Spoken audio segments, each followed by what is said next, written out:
Hello, today I'll be showing you how to change the batteries in this DSC WS4904 wireless motion sensor. The tools we'll need for the job is one small to medium-sized flathead screwdriver and potentially one small to medium-sized Phillips head screwdriver, as well as a CR123A battery, which can be acquired at any local hardware store. The first thing we're going to have to do is remove the back plate. In order to do this, we're going to take our motion sensor and flip it to the bottom. From here, we can then locate this tab.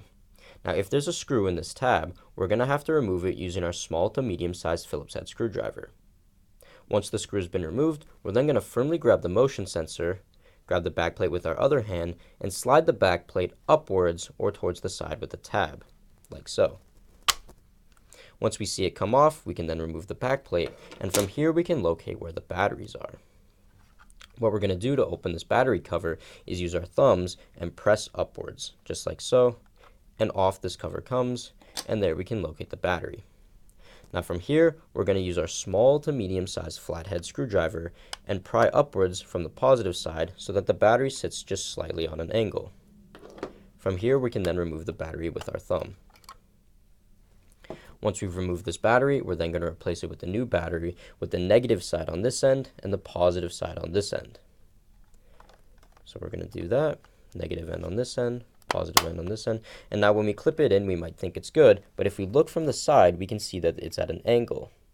We want this battery to sit flat, so what we're going to do is press on the positive side gently so that way it sits flat. Just like so. Once our battery is sitting nice and flat and we can see that it's making good contact, we're then going to take this battery cover again, line it up so it sits nice and flat, and slide it back on.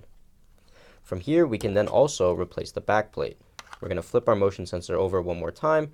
We're going to line up these semicircles with these full circles here, make sure that it sits nice and flat, line up the tab right over the top, and slide down.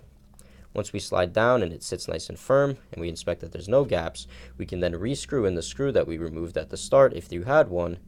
And upon one final inspection that everything is nice and secured and nice and sealed, our job here is done. And that's it.